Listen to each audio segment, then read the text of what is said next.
we really know about history? Well, it seems not a lot. And what we think we know is constantly changing in light of new discoveries. A recent carbon dating performed on a pyramid in Bosnia proves it to be at least 25,000 years old. Most scientists and historians, however, believe that human civilization started about 5,000 years ago with the Sumerians and Babylonians. That is, until artifacts were found which predate them. These discoveries suggest that there was a prehistorical civilization, and one that must have been highly advanced.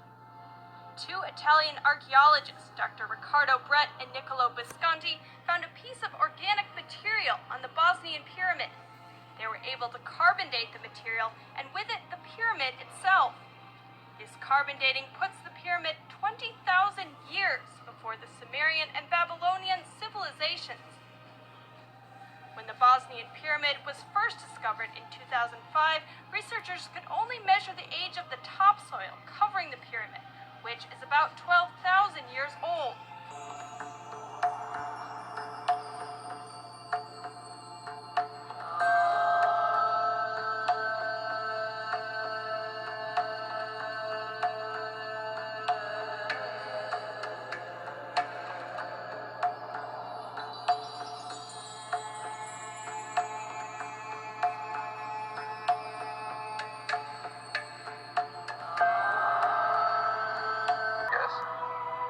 These were very interesting times because these watchers, or angels as they may have also been called, were considered rebellious, and they were looking at the women on earth and thinking they're attractive, and they had sex with these women, and they produced a race of beings known as the Nephilim.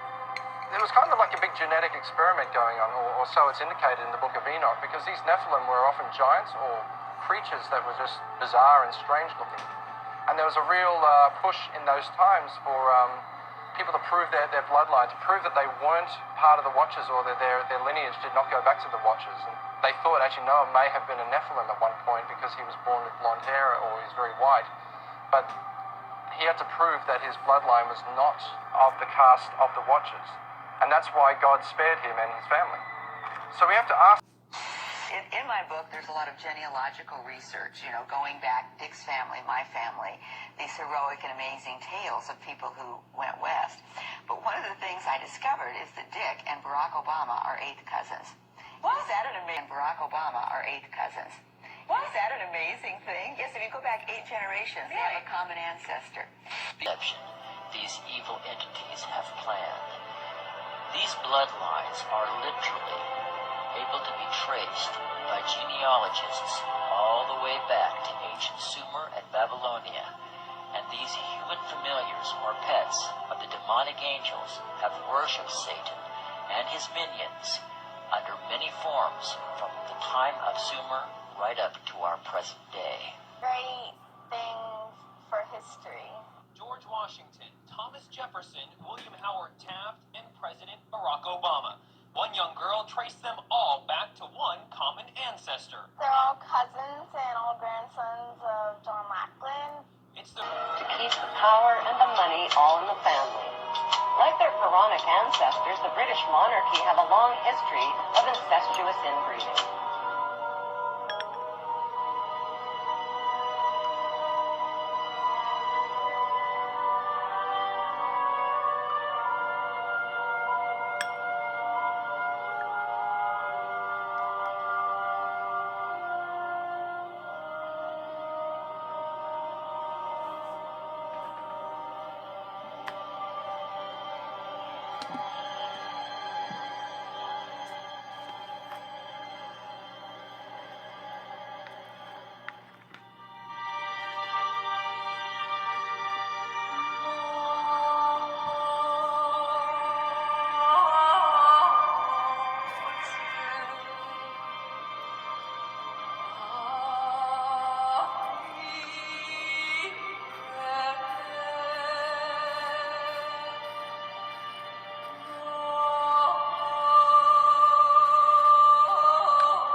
is of an interbreeding between a non-human race, force, whatever, and humans, creating a hybrid bloodline, a fusion of the two DNA. Even in Genesis, we have one version of this, but you find this all over the world, in every culture. As the Bible says in Genesis, there were giants on the earth in those days, or in the earth as it puts it, and also after that, where the sons of God came in unto the daughters of men, and they bare children to them. The same became mighty men which were of old, men of renown. These hybrid bloodlines, this interbreeding, produced the kings and queens and the elite royal families of the ancient world, where they claim their right, their genetic right to be the king or the queen or the leader because of their connection to the gods. And all over the world you find this. And what do we have today? We have the queen as head of state of this country purely because of her DNA. In Sumer you find the same.